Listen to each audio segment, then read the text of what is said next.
Hello everyone, घर की गुल्लक में आप सबका स्वागत है। आज हम बात करेंगे डेबिट कार्ड के बारे में। डेबिट कार्ड में हम बात करेंगे रुपे कार्ड्स के बारे में। रुपे कार्ड जो होता है वो इंडियन बेस्ड कार्ड होता है जो कि रेगुलेट किया जाता है एनपीसीआई के through. NPCI means national payment corporation of India के थ्रू इसको रेगुलेट किया जाता है।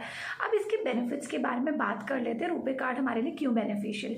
सबसे फर्स्ट एंड फॉरमोस्ट कि रुपे कार्ड जो होता है ये हमारा सबसे ज़्यादा सेफ और सिक्योर माना जाता है क्योंकि ये इंडियन बेस्ड कार्ड है। इसका जो भी डेटा हम जो इसमें देते हैं वो सब इंडिया में ही रहता है इन कंपैरिजन टू वीज़ा और मास्टर कार्ड जो कि एक अमेरिकन एमएनसीज द्वारा रेगुलेट किए जाते हैं। सेकेंडली जो ये इसकी ऑपरेशनल कॉस्ट जो आती है, जो इसकी फीस होती है या बैंक को जो चार्जेस पड़ते हैं, ये इन कंपैरिजन टू वीज़ा और मास्टर कार्ड काफ़ी कम है क्योंकि ये पूरा गेटवे इंडिया बेस्ड ही है, इसीलिए तो ऑपरेशनल कॉस्ट इसकी काफ़ी कम है इन कंपैरिजन टू वीज़ा और Mastercard. The third point is that कि free access to lounges. Free access to lounges का मतलब है कि अगर आपके पास रुपे कार्ड है तो आप आराम से लाउंजेस में जा सकते हैं जो जनरली आपके एयरपोर्ट्स पे होते हैं। डोमेस्टिक एयरपोर्ट्स में आप लाउंजेस यूज़ कर सकते हैं बाय मिनिमम डिडक्शन ऑफ ₹2 और जो कि आपके हर क्वार्टर पे आपका 2 बार आप इन लाउंजेस का एक्सेस कर सकते हैं। इन कार्ड में ये एड ऑन फैसिलिटीज़ होती है। The fourth point is that personal accident insurance coverage ये एज इट इज सेम है जैसा कि हमने वीज़ा कार्ड और मास्टर कार्ड के बारे में डिस्कशन किया था। इसमें भी अप टू 2 लाख रुपीज़ होता है आपका जो रुपए प्लैटिनम कार्ड होते हैं और 1 लाख रुपीज़ होता है जो कि आपके क्लासिक कार्ड होते हैं। पर्सनल एक्सीडेंटल इंश्योरेंस कवरेज होता है। चूँकि ये एक गवर्नमेंट बेस्ड पेमेंट सिस्टम है तो इसका जो टाई अप है वो जनरली जो गवर्नमेंट साइट्स हैं उनके साथ है। तो अगर हम बात करें गवर्नमेंट बेस्ड साइट की कहाँ पे हम इसको यूज़ कर सकते हैं, जैसे कि अगर आप इलेक्ट्रिसिटी बिल, यूटिलिटी बिल्स की मैं अगर बात करूँ, अगर आप इस कार्ड के थ्रू यूटिलिटी बिल्स पे करते हो तो आपका 5% तक कैशबैक हो जाता है।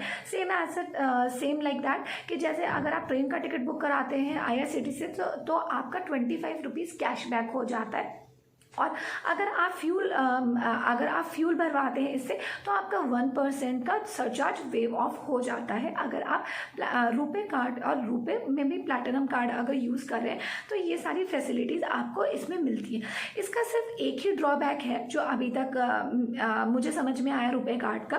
वैसे तो ये अच्छा कार्ड है, बहुत अच्छा है, बट प्रॉब्लम ये है कि कई जगह पे ये एक्सेप्ट नहीं होता है। स्टिल अभी भी इसकी एक्सेप्टेबिलिटी पे थोड़ी प्रॉब्लम होती है, थोड़े इश्यूज़ होते हैं। स्पेशली जब आप आउट ऑफ कंट्री जाते हो तो बहुत सारी जो होते हैं पॉइंट्स होते हैं जहाँ पे एक्सेप्ट नहीं होता।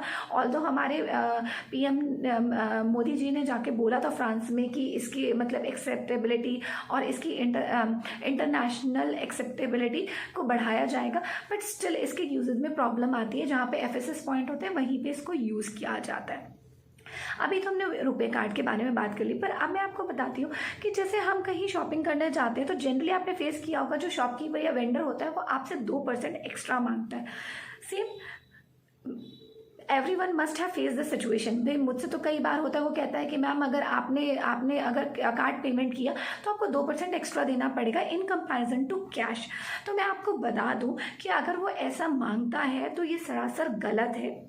मैं आपको शुरू से एक्सप्लेन करती हूँ ऐसा क्यों गलत है। देखिए, जब भी हम एक कार्ड से पेमेंट करने जाते हैं तो ये बात सही है कि एक शॉपकीपर को कुछ चार्जेस लगते हैं। जो चार्जेस कुछ इस तरह से होते हैं वो भी मतलब अलग अलग होते हैं। अगर आप डेबिट कार्ड, ATM कम डेबिट कार्ड यूज़ करते हो तो चार्जेस होते हैं 0.25% टू 1% ऑन ट्रांजैक्शनल वैल्यू, जो कि वेरी करता है बैंक टू बैंक, कौन सा बैंक कितना लेता है और डिपेंड करता है आपकी कौन सी मशीन यूज़र है।